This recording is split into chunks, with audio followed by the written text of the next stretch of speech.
Hello बच्चों, एक बार फिर से स्वागत है आपका अपने YouTube channel learning math academy में। मैं अभय सिंह। आज बीएससी फर्स्ट ईयर मैथ के ये एक टॉपिक है। टॉपिक का नाम है बेटा आपके पास में angle of intersection of two polar curve, यानी दो ध्रुवीय वक्रों का प्रतिच्छेदन कोण। तो हम कुछ बेसिक सी चीज़ें पहले से जानते हैं।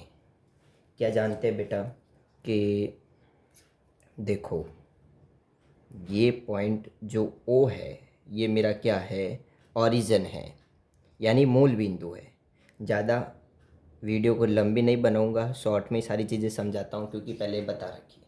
अगर ये मेरा ओरिजिन है, मूल बिंदु है, ये लाइन मेरी एक एक्स एक्स है, एक्स एक्सिस है, तो ये मेरी इनिशियल लाइन हो गई। क्या हो गई? इनिशियल लाइन हो गई, है ना बेटा? ये इनिशियल लाइन हो गई। ये कोई पॉइंट पी है मेरा किसी कर्व पर, किसी पर कर्व है, उस पर एक पॉइंट पी है आपके पास में, ठीक है, जिसके ध्रुवीय निर्देशांक यानी पोलर कोऑर्डिनेट मेरे पास में है आर कोमा थीटा। ये चीज़ बता रखी है मैंने आपको। तो ये ओ से पी की लाइन है, ये मेरी क्या हो जाएगी? पोलर लाइन कह दो या रेडियस वेक्टर कह दो आप, हम कह देते हैं पोलर लाइन। हिंदी मीडियम वालों के लिए ध्रुवांतर रेखा क्या कह देंगे बेटा? ध्रुवांतर रेखा कह देंगे। ये ध्रुवांतर रेखा हो गई, ठीक है। अब जो टॉपिक है वो हमारा है कि angle of intersection of two polar curve, कि मेरे पास में दो पोलर कर्व होने चाहिए, उनके एंगल ऑफ इंटरसेक्शन हमें फाइंड करने। तो मैं दो पोलर कर्व लेता हूँ। एक कर्व मैंने ऐसे ले लिया, एक कर्व मैंने ऐसे ले लिया। ये दो कर्व हो गए मेरे पास में। ये पॉइंट ऑफ इंटरसेक्शन हो गया पी, जहाँ ये दोनों मिल रहे हैं आपके पास में, है ना। ये वाला कर्व मेरा, एक को नाम दे दो C1, एक को दे दो C2। कर्व है ना, वक्रों के नामीकरण कर दिए C1 और C2। अब मैं इन दोनों वक्रों से इनकी स्पर्शीय रेखा खींचता हूँ। तो एक की स्पर्शीय रेखा बेटा ऐसे जाएगी, ठीक है, और दूसरे की स्पर्शीय रेखा आपके पास में ये कुछ इस प्रकार से जाएगी, ठीक है। ये स्पर्शीय रेखा हो गई वक्रों की। ये मेरे आर हो गई ध्रुवांतर रेखा की लंबाई, ठीक है। अब जो ये मेरा पहला कर्व C1 है, ये जो C1 है, इससे और ध्रुवांतर रेखा के मध्य का कोण हम जानते हैं फाई है। तो यहाँ दो कर्व है, तो मैं एक को ले लेता हूँ φ1, यानी ये जो मेरा वक्र C1 है, ये वाला C1 और ये ध्रुवांतर रेखा के मध्य का कोण मेरा क्या हो गया? φ1 हो गया, ठीक है। इसी प्रकार ये जो वक्र मेरा C2 है, इसकी स्पर्शेय रेखा और ध्रुवांतर रेखा के बीच का कोण मेरा हो गया φ2। तो ये जो गैप है ये कैसे फील होगा? अगर ये φ1 है, ये φ2 है, तो इसको मैं ऐसे लिख सकता हूँ, φ1 माइनस φ2। लिख सकते हैं कि नहीं लिख सकते हैं? इतनी चीज़ क्लियर हुई कि नहीं हुई? क्या बताया मैंने? OX मेरी इनिशियल लाइन है, OP मेरी पोलर लाइन यानी ध्रुवांतर रेखा है। तो दो मैंने वक्र बनाए हैं C1 और C2, ठीक है, जिनसे मैंने उनकी स्पर्शीय रेखा खींची है। अब पहले वक्र C1 की स्पर्शीय रेखा और ध्रुवांतर रेखा के मध्य का कोण मेरा φ1 है, और उसी तरह जो दूसरा C2 कर्व है और उसकी टेंजेंट लाइन और उसकी पोलर लाइन के बीच का कोण मेरा φ2 है। तो अगर ये φ1 है, ये φ2 है, तो ये वाला बीच का गैप मेरा φ1 माइनस φ2 हो जाएगा। इतनी चीज़ क्लियर है कि नहीं? हमने क्या क्या फाइंड करा? हमने दो कर्व लिए हैं, वक्रों की समीकरण यानी इक्वेशन में लिख देता हूँ। पहला curve R is equal to F1 theta, दूसरा हो गया R is equal to F2 theta. कोई भी समीकरण हो सकता है। दो कर्व थे, जो दो कर्व है उनको मैंने नाम दिया C1 और C2। ये इंटरसेक्ट करते हैं ईच अदर एट कहाँ पे, पॉइंट P पर। ठीक है, इतनी चीज़ क्लियर हुई कि नहीं है?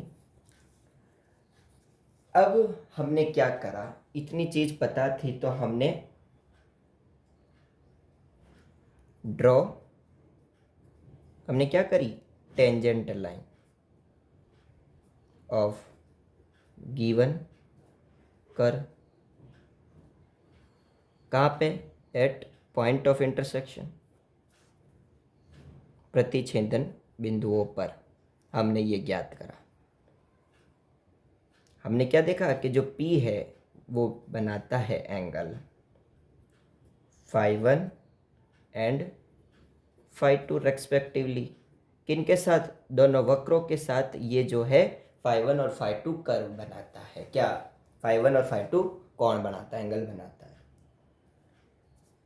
किसके साथ, विथ रेडियस वेक्टर, या पोलर लाइन भी कह दो आप,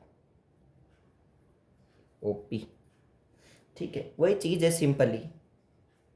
तो एंगल ऑफ इंटरसेक्शन हमारे पास में दोनों का क्या आया, तो एंगल ऑफ इंटरसेक्शन हमारे पास में आया है जो कि है φ1 माइनस φ2, जिसको हम फाई भी कह सकते हैं। ओवरऑल हम इसे फाई भी कह सकते हैं।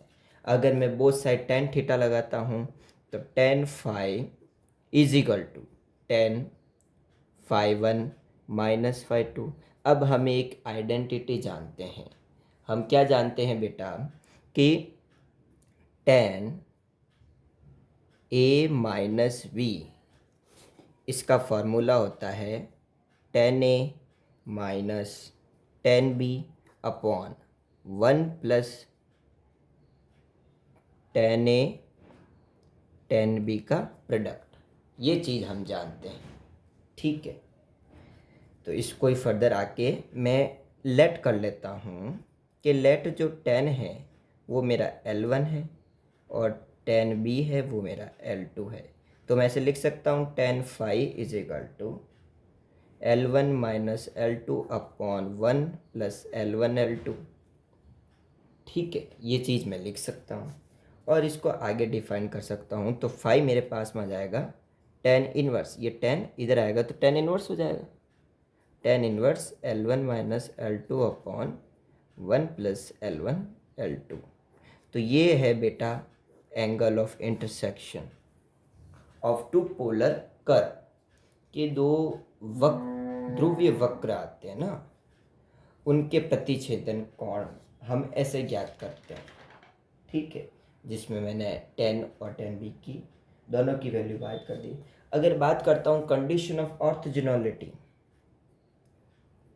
थोड़ी बहुत ये चीज़ें आपको पता होनी चाहिए। कंडीशन ऑफ ऑर्थोगोनैलिटी तो वो क्या है, यानी हिंदी में क्या कहेंगे, दो ध्रुवीय वक्रों की लंब कोणीयता का प्रतिच्छेदन, है ना। दो ध्रुवीय वक्रों की लंब कोणीयता का प्रतिच्छेदन, अगर वो परपेंडिकुलर या परपेंडिकुलर रहते हैं तो फिर उनके लंब कोणीयता के प्रतिच्छेदन यानी एंगल ऑफ इंटरसेक्शन क्या होगा। तो वही, तो इसमें आपको क्या करना है, tan φ1 tan φ2 का जो प्रोडक्ट होता है वो मेरे -1 वैल्यू के बराबर आएगा, यही चीज़ होगी।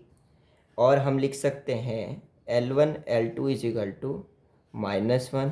तो इस केस में अगर जब दोनों एक दूसरे के साथ एंगल बनाते हैं कितने का, 90 डिग्री का, यानी जब वो लंब कोणीयता पे है, परपेंडिकुलर है एक दूसरे से, तो ये वैल्यू निकलती है।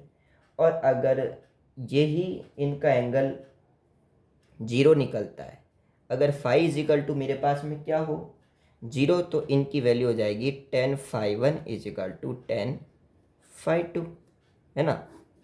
और L1 is equal to L2। बस ये चीज़ आपको पता होनी चाहिए।